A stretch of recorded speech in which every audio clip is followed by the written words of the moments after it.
எல்லாருக்கும் வணக்கம். வீடியோ பார்த்துட்ருக்கிற நீங்கள் மற்றும் உங்கள் குடும்பத்தில் இருக்கிற அனைவரும் சந்தோஷமாக இருக்கணும்னு வேண்டிக்கிறேன். இன்றைக்கி பிரம்ம முகூர்த்த பூஜையோட 86வது நாள். வழக்கம் போல் காலையில் 3:15 மணிக்கு எழுந்திரிச்சு குளிச்சுட்டு கோலம் போட்டு நேராக சாமி ரூமுக்கு வந்துட்டாங்க. சாமி படம் எல்லாத்துக்கும் பூவெல்லாம் எடுத்து வச்சு அலங்காரம் பண்ணிவிட்டு விளக்கேற்றத்துக்கு ரெடி பண்ணிவிட்டு பிரம்ம முகூர்த்த பூஜையை ஆரம்பிச்சிட்டேன். இன்றைக்கி ஜனமேஜயன் செய்த வேள்வி என்ற தலைப்பில் ஒரு சில வரிகள். பரிஷத்துக்கு பிறகு அவன் மன்னன் ஜனமேஜயனுக்கு பட்டம் சுட்டுறாங்க. அவன் காசி தேசத்து ஸ்வர்ணக்காரனோட மகள் வபுஷ்டையை திருமணம் செய்கிறாரு. இல்லறம் நடத்தி வராரு. இப்போ ஆட்சியையும் சிறப்பாக நடத்தி வராரு. ஒரு சமயம் உத்துங்கர் என்ற முனிவர் அஸ்தினாபுரம் வராரு. பரிஷத்து மன்னன் தட்சகன் என்ற பாம்பு அரசனால் கொல்லப்பட்டதுன்னு அவருக்கு தெரியும். அதனால் அந்த பாம்பை அவர் மகனை கொண்டே பழிவாங்க வேண்டும் அப்படின்ற எண்ணத்தில் அரண்மனையில் ஜனமேஜயனை கண்டு, மன்னா உன் தந்தை இயற்கையாக சாகலை, கவிஜாதர் முனிவரோட ஏவலோட தட்சகன் என்ற பாம்பு கடிக்கப்பட்டு இறக்குறாரு. அந்த பாம்பை கொன்று உன்னுடைய பழியை தீர்த்துக்கொள் அப்படின்னு சொல்கிறாரு. ஜனமேஜயனுக்கு முனிவர் கூறுவது உண்மையா அப்படின்னு அறிந்து கொள்ள தன் அமைச்சர்களை கூட்டி நடந்தது பற்றி விசாரிக்கிறாரு.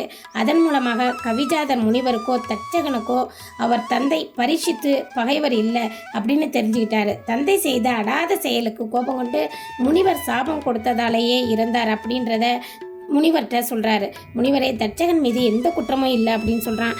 உடனே அதை கேட்டு உத்தங்கர் கோபப்படுறாரு. உனக்கு நடந்த உண்மை தெரியுமா?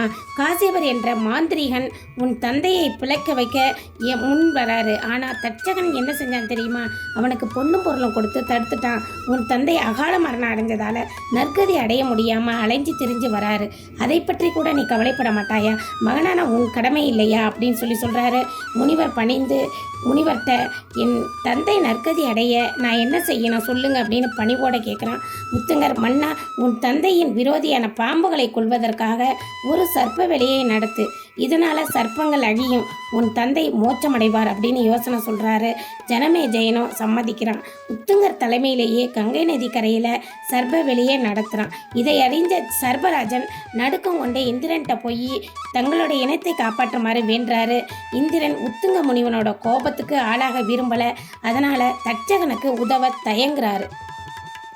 தட்சகன் யாயாவா குளத்தில் இருக்கிற ஜரத்காரு முனிவரோட பையன் ஆஸ்திகத்தை போய் தங்களை காப்பாற்றுமாறு வேண்டுறாரு. அவங்களும் உதவ முன் வராரு. ஜனமேஜயனோட யாகசாலைக்கு போகிறாரு. மன்னர் வரவேற்கிறாரு. மன்னனை பெரிதும் புகழ்கிறாரு முனிவர். புகழ் உரையை கேட்டு மகிழ்ந்த மன்னன், முனிவரே, தாங்கள் இங்கே வந்த காரணம் என்ன வேணும்? எதுவாக இருந்தாலும் நான் நிறைவேற்ற தயாராக இருக்கேன் அப்படின்றாரு. உடனடியாக சர்ப்ப யாகத்தை நிறுத்தணும் அப்படின்னு சொல்கிறாரு. தான் வாக்குறுதி கொடுத்து விட்டதால் உடனே நிப்பாட்டிட்டாரு. இப்போ தன்னுடைய தந்தையோட ஆத்மா சாந்தி அடைய நான் என்ன செய்யணும்னு தெரியாமல் வேதனை அடைகிறாரு. அந்த நேரம் வியாச முனிவர் கண்ணுக்கு முன்னாடி வராரு.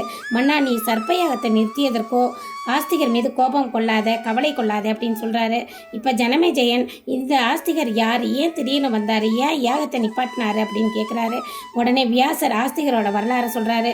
ஜரத்காரு முனிவரோட இல்லத்தை வெறுத்து இவர் பிரம்மச்சாரியாகவே இருந்தார். ஒரு நாள் அவர் காட்டு வழியாக போய்கிட்டு இருக்கும்போது அவருடைய பித்ருக்கள் ஒரு கிணத்துல தலைக்கையாக தொங்கிக்கிட்டு இருந்தாங்க. அதை பார்த்து அதிர்ச்சி விடுறாரு.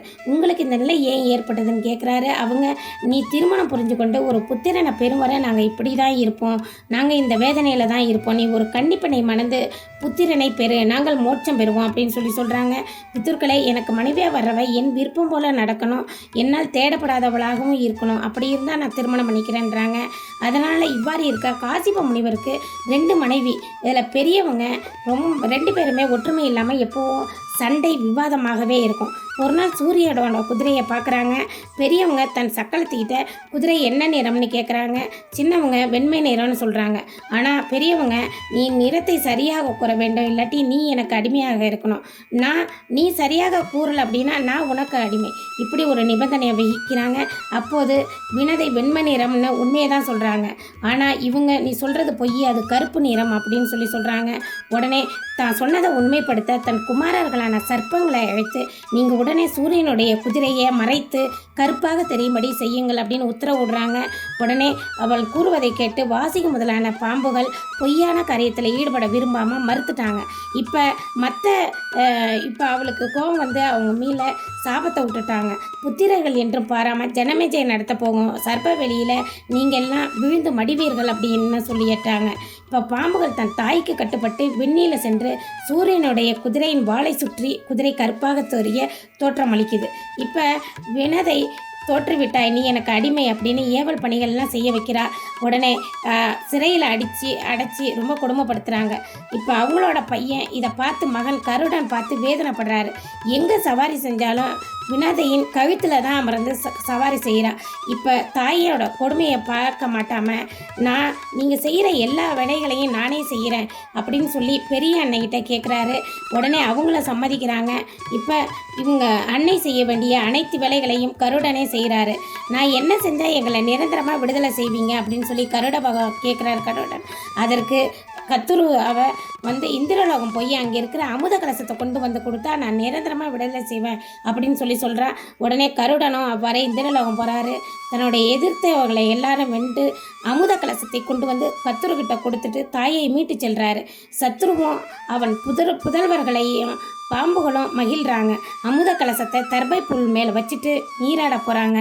அந்த சமயம் பார்த்து இந்திரன் அவர்களுக்கு தெரியாமல் அமுத கலசத்தை எடுத்துகிட்டு வந்துடுறாரு. சத்ருவும் மற்றவங்களும் அமுத கலசத்தை காணாமல் திகைக்கிறாங்க. அப்போ தர்பை புற்களில் சிதறி இருந்த அமுத துளிகளை தனது நாவினால் அற்க அப்புற்களின் கூர்மைப்பட்டு நாக்கு ரெண்டாக போயிடுது. அந்த சமயத்தில் முன்பு தன் தாய் சத்ருவு சாபத்துக்குள்ளான வாசிக்கு முதலான சர்ப்பங்கள் தம்மை காத்துக்கொள்ள பிரம்மதேவன்கிட்ட போய் முறையிடுறாங்க. இதுக்கு பரிகாரம் கூறுங்கள்னு கேட்குறாங்க. அவர் பயப்பட வேண்டாம், வாசியோட தங்கையை சரத்கார முனிவருக்கு மனம் செஞ்சு கொடுங்க, அவங்களுக்கு ஒரு பையன் பிறப்பான், உங்களை மரணத்திலிருந்து மீட்பான் அப்படின்னு சொல்லி சொல்கிறாரு. அதன்படியே சர்ப்பங்கள் சரத்கார முனிவர்கிட்ட போய் வாசியோட தங்கையை மணந்து கொள்ளும்படி சொல்கிறாங்க.